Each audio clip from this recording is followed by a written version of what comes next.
The vast galaxy buzzed with trade and diplomacy, but in one quiet corner, the humans kept to themselves. Most alien species barely thought about the human confederation anymore. They were just another trading partner. Nothing special, nothing threatening. Ambassador Keith walked through the gleaming halls of the Galactic Council station, his forearms carrying data tablets filled with trade agreements. The Zilani Empire had been doing business with humans for over 30 years now, and honestly, they were odd creatures. Whenever pirates attacked a human colony or some natural disaster struck their settlements, the humans would go completely silent for weeks.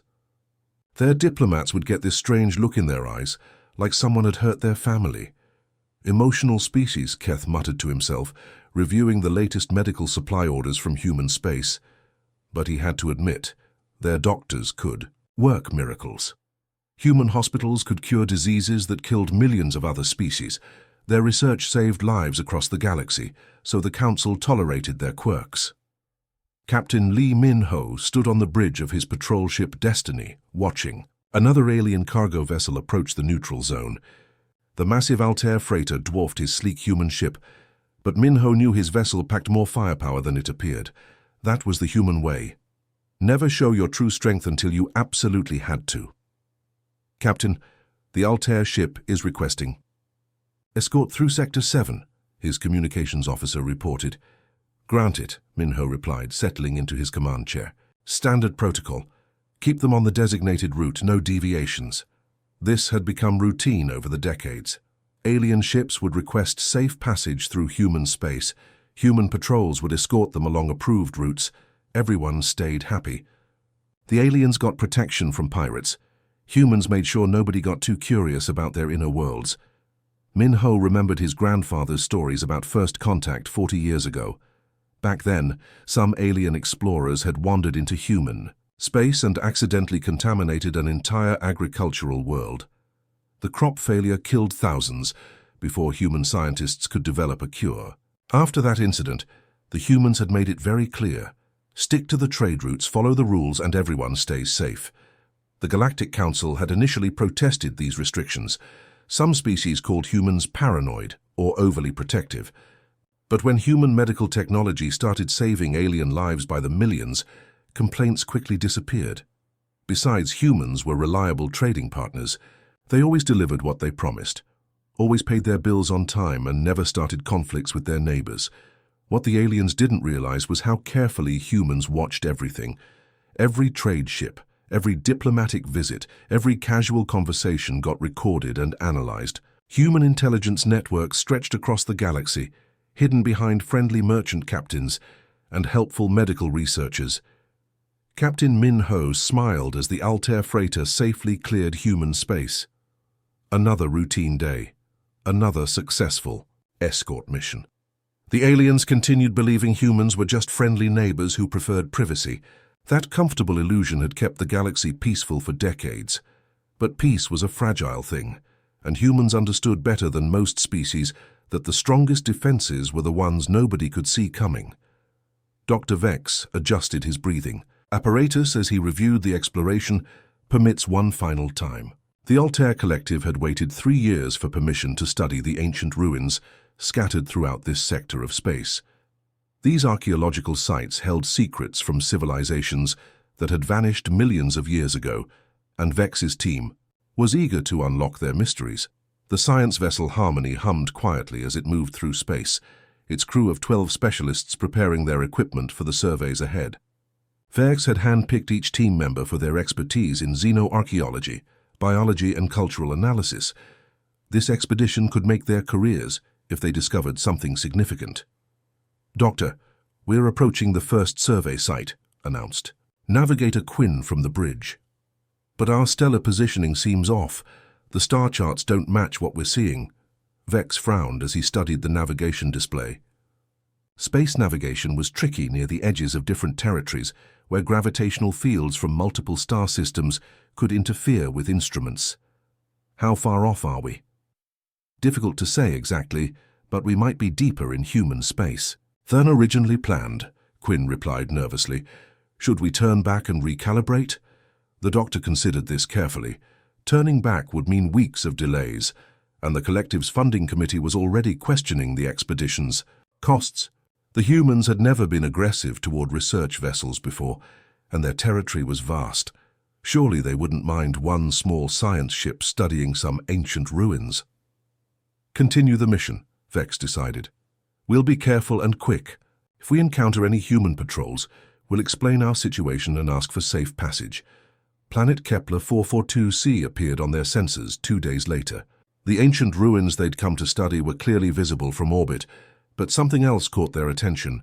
A modern structure sat in a valley about 50 kilometers from the archaeological site, definitely human construction, but it wasn't on any public star charts.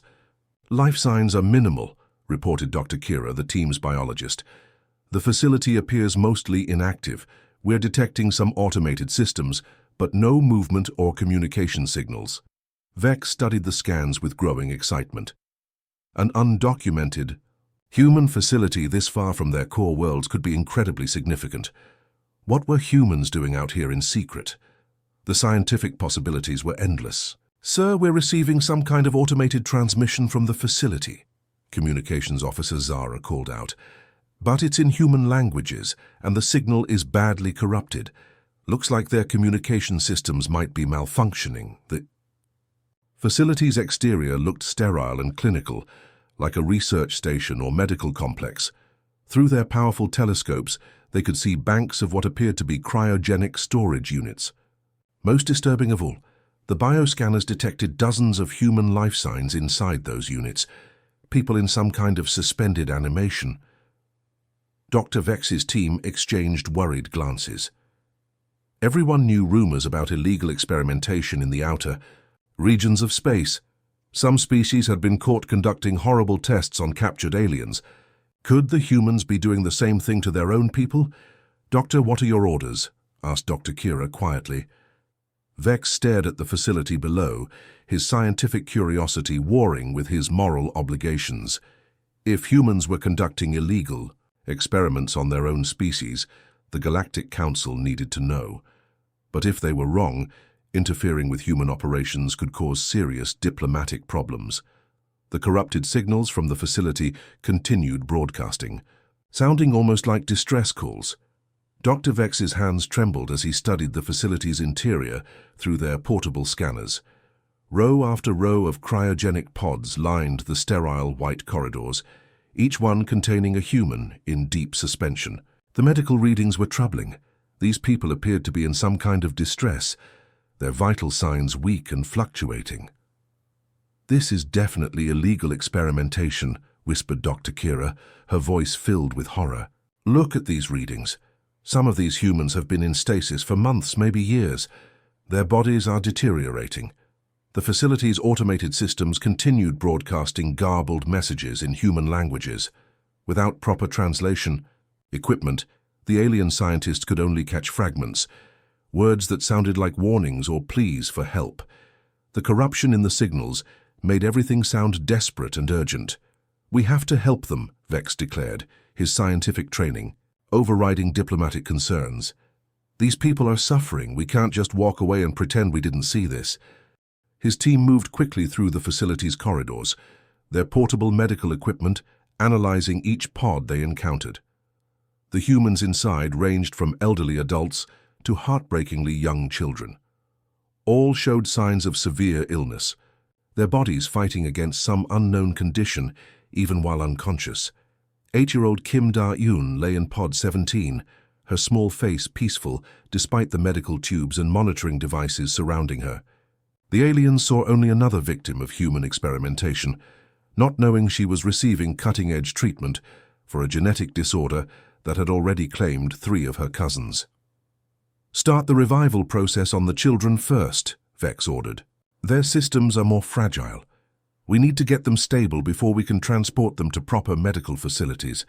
The facility's computers went into emergency mode as the aliens began disconnecting life support systems. Alarms blared throughout. The complex and automated voices spoke rapidly in Korean, pleading with the intruders to stop. But the translation barriers made these desperate warnings sound like more evidence of the facility's sinister purpose. Captain Park Ji-won received the distress signal while patrolling the outer edge of Sector 9. Her patrol ship, Starlight, was 3 hours away at maximum speed, but the automated message from the medical facility was clear. Unauthorized aliens had breached the complex and were interfering with critical patient care. "All power to engines," Park commanded her crew. "Send emergency signals to the nearest medical ships. We have a code red situation at the Kepler facility." Her communications officer looked up with worry. "Captain, that's the genetic research station. They're treating some of our most critical cases there, including Admiral Kim's daughter." Park's blood turned cold. The Kepler facility housed patients with Henoch-Schönlein syndrome, a rare genetic condition that affected fewer than 1 in 10 million humans. The experimental treatment was their only hope for survival, and interrupting the process could be fatal. When Park's squadron arrived at the facility, they found chaos. The alien science team was carefully loading unconscious humans onto medical gurneys, believing they were saving lives. Several patients had already been disconnected from their life support systems, and their condition was rapidly deteriorating. "Stop immediately," Park shouted as her Marines stormed into the facility. "You're killing them." Dr. Vex turned in confusion, still holding the medical scanner he'd been using to monitor little Da'un's vital signs. "We're trying to save them. How can you defend this illegal experimentation on your own people?" The tragic misunderstanding was complete, and time was running out for the patients whose delicate treatment had been so catastrophically interrupted. Captain Park Ji-won rushed through the facility corridors, her heart pounding as she saw patient after patient being disconnected from their life support systems. The alien scientists worked with determination, believing they were heroes saving innocent victims from human cruelty. "Please, you have to listen to me," Park pleaded, grabbing Dr. Vex by the shoulder. "These aren't test subjects, they're patients, receiving treatment for a deadly genetic disease. If you disconnect them now, they'll die." Dr. Vex shook his head, pointing to his scanner readings. "Your own equipment shows these humans are suffering. Look at these vital signs: irregular heartbeat, damaged organs, compromised immune systems. This is clearly the result of illegal experimentation. Those are symptoms of the disease we're trying to cure," Park shouted over the facility's blaring alarms. "The treatment takes months to complete. You're interrupting a delicate medical process that took years to develop." But the language barriers and cultural differences made communication nearly impossible. The aliens saw Park's desperation as proof that she was trying to cover up human crimes. Their own moral outrage drove them to work faster, believing every moment of delay meant more suffering for the victims. Dr. Kira was carefully moving little Daun to a transport gurney when Park's Marine Sergeant tried to stop her. In the struggle, Kira stumbled backward into a control panel, her elbow striking the emergency containment release. Warning lights bathed the facility in red as the containment system shut down.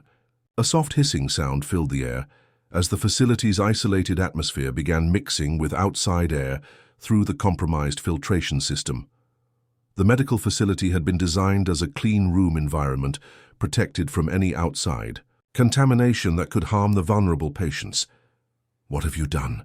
Park whispered in horror, watching the atmospheric readings on her wrist display. The pathogen was invisible and odorless, a common bacteria that existed harmlessly in normal planetary atmospheres. But for patients with severely compromised immune systems, it was as deadly as poison. The facility's computers had been constantly monitoring air purity, maintaining perfect sterile conditions that kept the patients safe during their vulnerable treatment period.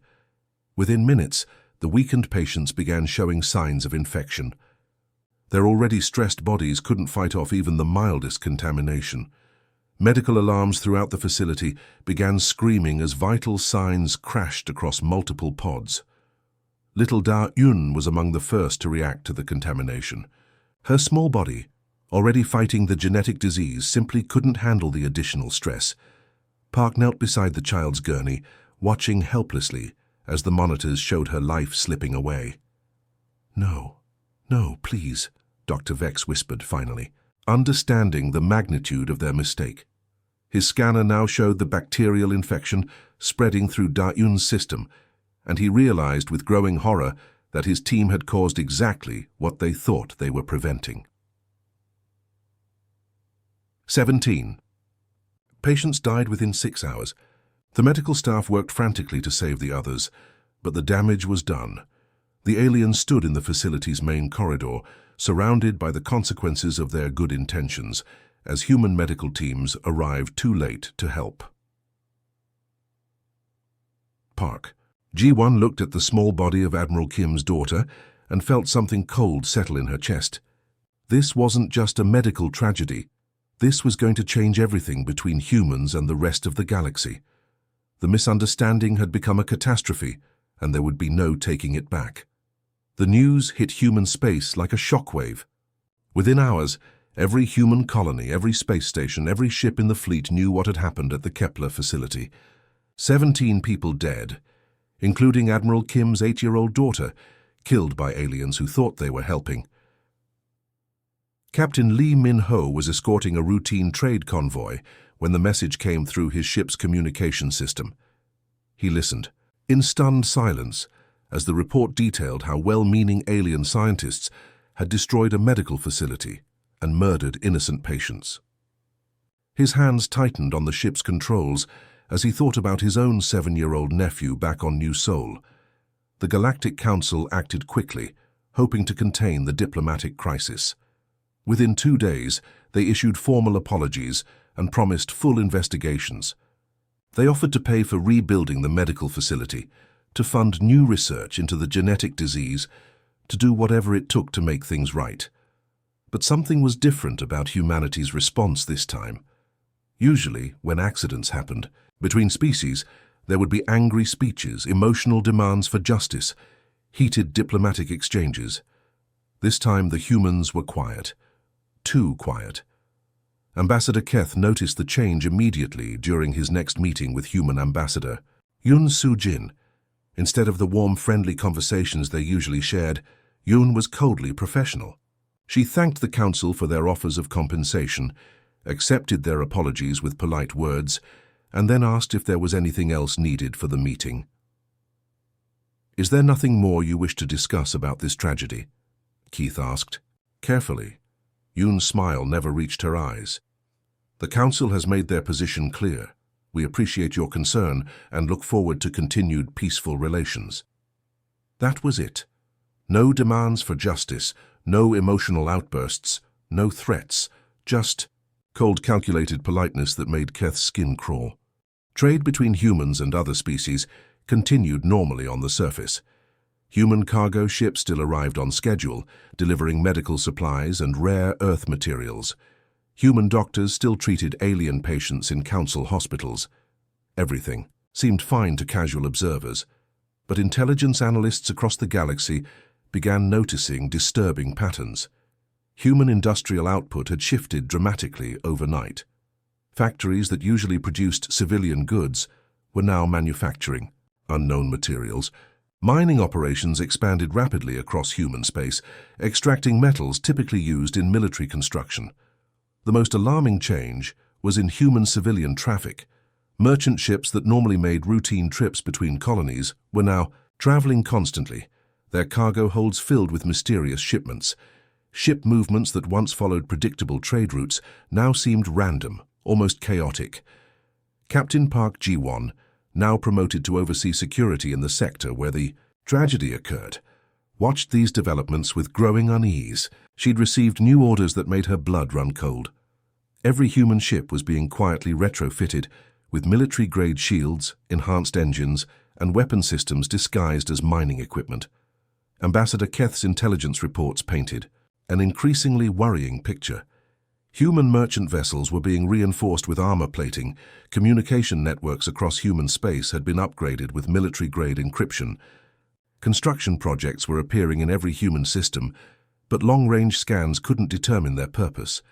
Most disturbing of all, the usually chatty human diplomatic corps had become almost silent.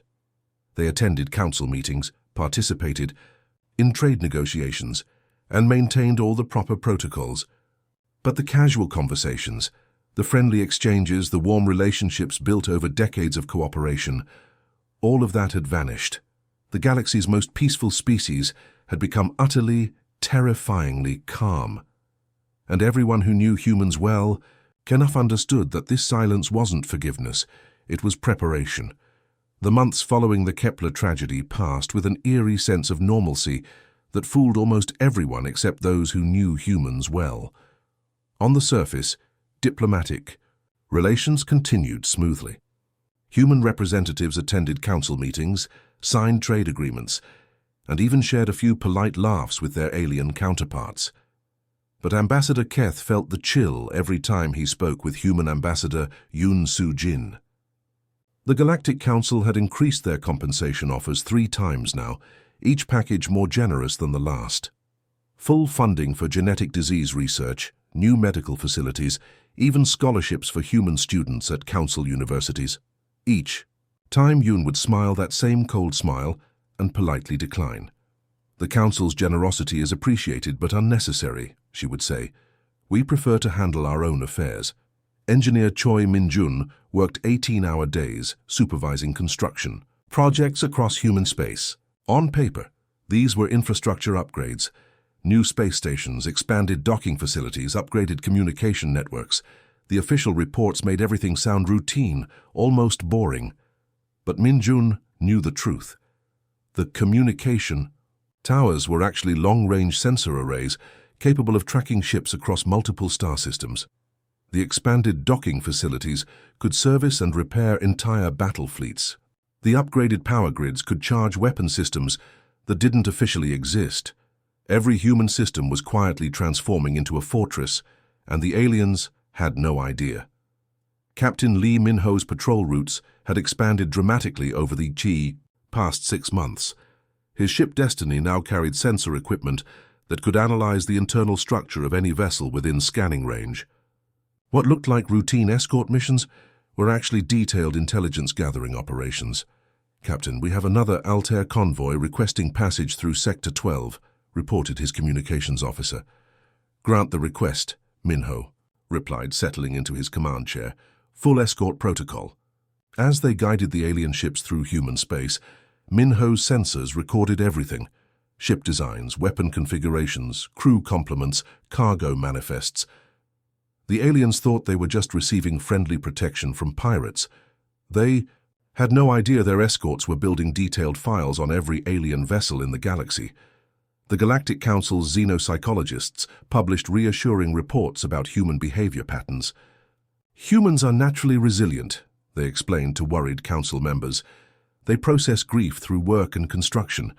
These infrastructure projects are simply their way of moving forward after tragedy."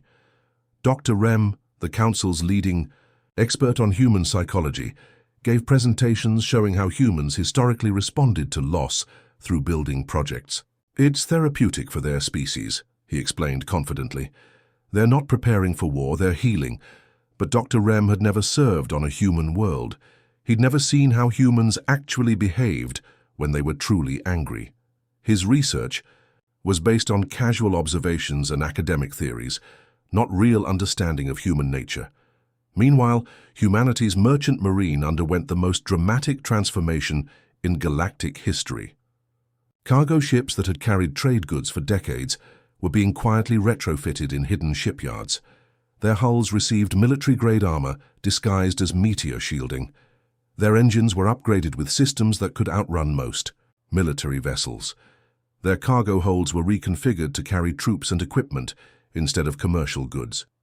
Captain Park Ji-won watched a convoy of merchant vessels depart from her sector, knowing each ship could deploy a full marine battalion within hours. The galaxy's most peaceful trading fleet was becoming an invisible invasion force hiding in plain sight. The most terrifying part was how normal everything looked. Alien ships still received friendly escorts through human space. Trade continued at record levels. Diplomatic meetings proceeded with professional courtesy. But beneath the surface, humanity was quietly preparing for something the galaxy had never seen before. The Galactic Council chamber fell silent as the investigation results were announced. Dr. Vex and his science team received official reprimands and were reassigned to different departments. No criminal charges, no imprisonment, no real consequences for the deaths of 17 humans, including a child. Ambassador Keth watched the human delegation's faces as the verdict was read. He expected anger, outrage, demands for harsher punishment. Instead, he saw something far more unsettling, quiet acceptance and cold satisfaction, as if this outcome was exactly what they had been hoping for. 3 days later, Admiral Kim Tae-min requested to address the full Galactic Council. It was an unusual request. Military officers rarely spoke at diplomatic gatherings. But given the circumstances, the Council agreed to hear him out. Kim walked to the speaker's podium with the measured steps of a man who had buried his own child. His uniform was perfectly pressed, his posture straight, his expression calm. He looked like a diplomat, not a grieving father or an angry military commander. "Honored members of the Galactic Council," he began, his voice carrying clearly through the vast chamber. "I come before you, not as a father seeking vengeance for my daughter's death, but as a representative of humanity seeking assurance for our future." The alien delegates shifted uncomfortably in their seats. Something about Kim's tone made the air feel heavy, dangerous. "Your investigation has concluded that the deaths at Kepler facility were the result of a tragic misunderstanding. Dr. Vex and his team believed they were saving lives, not ending them. We accept this finding." Ambassador Keth frowned. This wasn't going the way he'd expected. Where was the human emotion, the demand for justice? Kim continued, his hands folded calmly, behind his back. "However, this tragedy has forced us to confront an uncomfortable truth. For 40 years, humanity has trusted in the wisdom and good intentions of our galactic neighbors. We believed that mutual respect and careful communication could prevent such disasters." He paused, letting his words sink in before delivering the blow that would change everything. "We were wrong. Good intentions without understanding kill just as surely as malice. Dr. Vex meant no harm, yet 17 humans died because he acted on assumptions instead of knowledge. This cannot happen again." Kim gestured, and holographic displays appeared throughout the chamber, showing detailed military analyses of every species present. Ship specifications, weapon capabilities, troop strengths, industrial capacity, decades of intelligence gathered through seemingly innocent trade relationships. "We know the combat strength of the Altair Collective's Third Fleet," Kim said, his voice never rising above conversational level.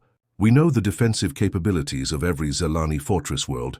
We know the production capacity of Vorthon weapon factories and the patrol schedules of Krillian border guards." The alien delegates stared in shock at the comprehensive intelligence, reports floating before them, information they thought was secret, strategies they believed were hidden, weaknesses they never knew they'd revealed. "How?" whispered Dr. Rem, the Council's xenopsychologist. Kim's smile was colder than space itself. "Your merchant ships dock at our stations, your diplomats attend our receptions, your scientists visit our research facilities. For 40 years, you've seen humans as harmless, curious, eager to help. You never realized we were learning everything about you." The chamber erupted in alarmed whispers, but Kim continued speaking over the noise. "We don't seek revenge for our dead. Revenge is emotional, temporary, ultimately unsatisfying. Instead, we seek certainty, absolute certainty that no alien will ever again harm humans through ignorance, arrogance, or good intentions gone wrong." The holographic displays shifted, showing humanity's true military capabilities hidden behind their peaceful facade. "You will never misunderstand us again, because you will never again have the opportunity." The galaxy changed in a single day. At exactly 800 Galactic Standard Time, human fleets materialized simultaneously across 73 star systems. They didn't arrive with the thunder of invasion forces or the chaos of surprise attacks. Instead, they emerged from quantum tunnels with the quiet efficiency of surgeons preparing for delicate operations. Captain Park Ji-won stood on the bridge of her flagship Harmony as it dropped out of quantum space above the Altair homeworld. The irony of the ship's name wasn't lost on her. It had been built from salvaged materials of the alien science vessel that had caused the Kepler tragedy. Now it served as the command center for humanity's most important operation. "All stations, report ready, Captain," announced her tactical officer. "Marine transports are standing by." Park nodded, watching the peaceful planet below. millions of Altair civilians went about their daily lives, completely unaware that their world was about to change forever. Begin the intervention. Remember, we're here to protect, not to punish. Human marine transports descended through the atmosphere like falling stars. But instead of attacking population centers, they moved with precise coordination toward military installations, government buildings, and communication hubs. Each landing was preceded by broadcasts in the local language, explaining that this was a protective intervention, not a conquest. On the planet's surface, Altair defense forces scrambled to respond to the sudden appearance of human troops. But their weapon systems had mysteriously failed to activate, their communication networks were jammed, and their command centers found themselves surrounded by Marines who knew exactly where every security system was located. Lieutenant Commander. Han So-young worked from her command post aboard the orbital station that had once been a simple trading outpost. For 3 years, she had posed as a friendly communications technician, helping alien species upgrade their networks for better efficiency. Now those same networks were under complete human control. "Network integration complete," she reported to Admiral Kim. "We have full access to Altair communications, defense grids, and orbital traffic control. Their entire infrastructure is now operating under our protocols." Similar scenes played out across dozens of worlds. The Zalani Empire's fortress worlds found their defensive systems powered down by the very human engineers who had helped build them. Vortan weapon factories shut down when their automated systems received override codes that human technicians had quietly installed during routine maintenance visits. What made the intervention truly unstoppable wasn't superior firepower or advanced technology. It was knowledge. 40 years of patient intelligence gathering had given humans a complete understanding of every alien society they encountered. They knew which leaders would cooperate and which would resist. They knew which systems were critical and which were merely decorative. They knew exactly how to take control with minimal violence. The harmless human traders who had visited alien worlds for decades revealed their true purpose. Captain Lee Min-ho's merchant vessel Prosperity had actually been mapping defense installations across the galaxy. The friendly human doctors who had treated alien patients in council hospitals had been studying their biological vulnerabilities. The cheerful human engineers who had helped upgrade alien infrastructure had been installing backdoors and override systems. Dr. Vex, the alien scientist whose good intentions had triggered this crisis, watched from his detention cell as human Marines took control of his research facility. They moved with quiet professionalism, securing dangerous materials and protecting civilian researchers from harm. "Why?" he asked the human Marine commander. "We made a mistake. We never meant to hurt anyone." The Marine's response was delivered with the same calm efficiency that marked all human actions during the intervention. "We know. That's exactly why this was necessary. Good intentions without understanding are too dangerous to leave unchecked." Within 18 hours, humanity had established protective oversight over every major alien civilization in the galaxy, not through conquest, but through precise surgical intervention designed to prevent future tragedies. 2 years after the intervention, the galaxy had settled into its new rhythm. The massive council chambers still buzzed with diplomatic activity, but the conversations were different now. Every major decision, every policy change, every trade agreement had to pass through human oversight before implementation. Ambassador Keth adjusted his ceremonial robes as he prepared for another council session. The Zalani Empire still maintained its government, its culture, its independence in daily affairs. But when it came to matters that could affect other species, humans had the final say. It was frustrating, yet oddly comforting. There hadn't been a single interspecies conflict since the Protectorate began. Dr. Vex walked through the corridors of the Da'un Memorial Institute, his new workplace on the former Altair capital. The building was beautiful, constructed from both human and alien materials in a design that honored multiple architectural traditions. His office overlooked a memorial garden where 17 trees grew, one for each victim of his well-intentioned mistake. "Doctor, we have another cultural consultation request," announced his assistant, handing him a datapad. The Krillian Collective wants to establish a medical research station near Vorthan space. The humans need our assessment of potential misunderstandings. This had become Vex's new purpose, helping other species understand how their actions might be misinterpreted by different cultures. His tragic experience at Kepler had made him the galaxy's foremost expert on the consequences of good intentions gone wrong. Captain Park Ji-won reviewed the morning reports from her administrative post. On New Altair, crime rates were down across all Protectorate worlds. Trade flowed more efficiently than ever before. Medical breakthroughs were happening at record pace as human and alien scientists worked together with proper oversight and communication protocols. Vertigo, resistance movements that had emerged in the early days of the Protectorate had largely faded away. Most species discovered that human oversight actually improved their lives. Corruption decreased when every major transaction was monitored. Wars became impossible when all military movements required approval. Even natural disasters were handled more effectively through coordinated relief efforts. Lieutenant Commander Han So-young had been promoted to Director of Interspecies Communication. Her job was ensuring that the kind of tragic misunderstanding that happened at Kepler could never occur again. Every research project, every first contact situation, every potential conflict zone now had human observers trained in multiple alien cultures. "Ma'am, we're receiving reports of a possible archaeological discovery in the Outer Rim," her aide reported. "Unknown species, very ancient ruins. The science teams are requesting permission to investigate." "Approved, but with full cultural liaison." "Support," Han replied.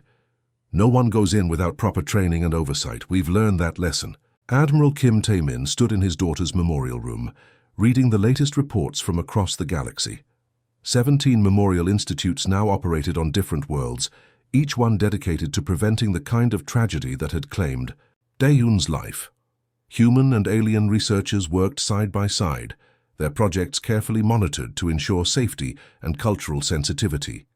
The plaque on his wall bore the words that had become the Protectorate's unofficial motto: "Good intentions. Without wisdom, kill children. We won't let you make that mistake again." The message wasn't meant as a threat. It was a promise that no alien child would die from another species' misunderstanding, a promise that no human child would suffer from alien ignorance.